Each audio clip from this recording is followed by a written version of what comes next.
Hi boys and girls, this is Miss Bush. I'm going to share with you one of my very favorite books about veterans and what they mean and things that we can do to honor them. It's called America's White Table.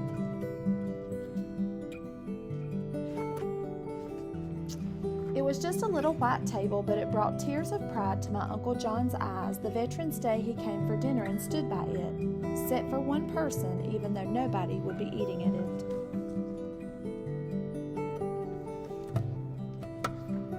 It was just a little white table, but earlier that day, Mama had told Gretchen, Samantha, and me the little white table we were setting for Veterans Day was just like the ones that have stood across America in dining halls of the Army, Navy, Marine Corps, and Air Force since the Vietnam War had ended.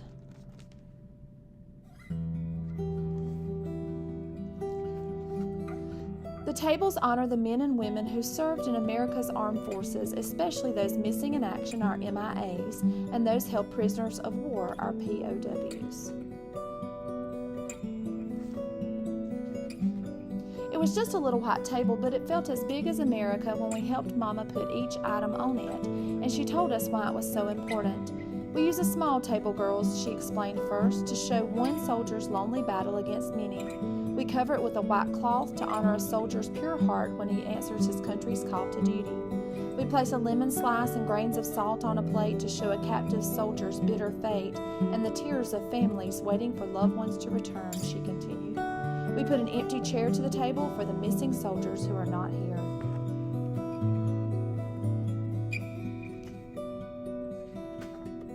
We lay a black napkin for the sorrow of captivity and turn over a glass for the meal that won't be eaten, she said. We place a white candle for peace and finally a red rose in a vase tied with a red ribbon for the hope that all of our missing will return someday. Mama finished speaking just as sunlight spilled on the table and filled the overturned glass.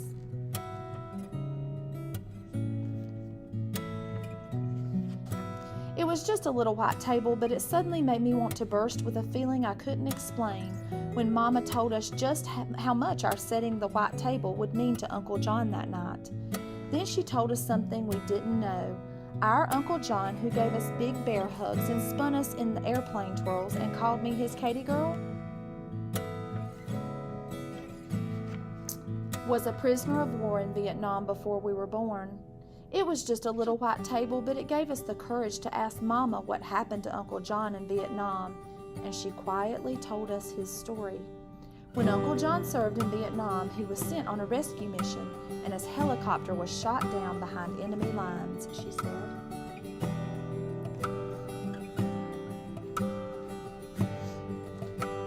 And he and his 3 crew members were taken prisoner. One crew member named Mike had serious wounds from the crash, but Uncle John and the other men tried to help Mike get better and persuaded a guard to bring Mike medicine. Then one day, when a guard looked away, Uncle John and the others had a chance to escape. But Mike was still too sick to go, so Uncle John stayed behind because he wouldn't leave a fellow soldier alone so far from home.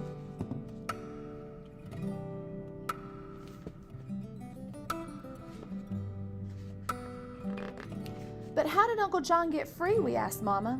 Sometime later, Uncle John had a chance to escape again, and somehow he was able to take Mike with him, carrying him on his back and collecting just enough rainwater and big leaves to keep them alive until Uncle John found an American infantry unit to help them. But even though Uncle John did everything he could to bring Mike home alive, Mike's wounds were just too serious and he died before the rescue helicopter landed. I knew that Mike was only 20 years old and he had dreamed of playing football, but he loved America enough to give his life for his country when duty called. And I know how much Uncle John loves America too, but he learned when helping Mike that a soldier risks his life for fellow soldiers, because the best of your country lives in every man and woman who would lay down their life for you too.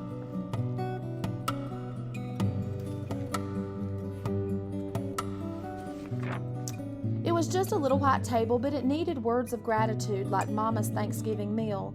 So before Uncle John arrived for dinner, Gretchen, Samantha, and I decided to put 3 gifts of our own on the table to honor our veterans. Gretchen colored pictures of all the objects on the table, and Samantha wrote out the words of My Country 'Tis of Thee as a tribute in song. But I didn't know what I, a 10-year-old girl, could ever put on the table that was important as each veteran's gift of freedom to me.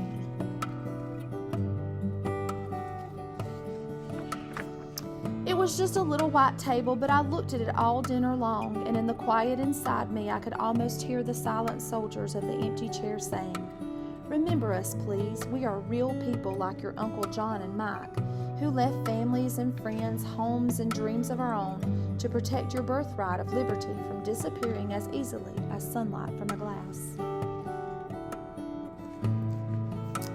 It was just a little white table, but it took my words away when I hugged Uncle John goodnight and wanted to thank him for serving our country so bravely. So I just hugged him even harder and told him I loved him. Uncle John hugged me back even harder than I had hugged him. And that's when I knew what I could put on the table, my promise, to put the words from my heart into a little book about America's white table.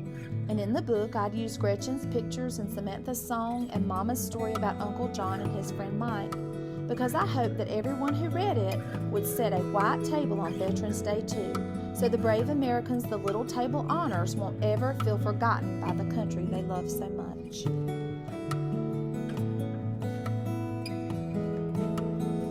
Then, in the salt on the little white table, I traced in the grains of their families' tears what each man and woman who has served America is to me, a hero. And that's when I saw tears of pride fill my Uncle John's eyes.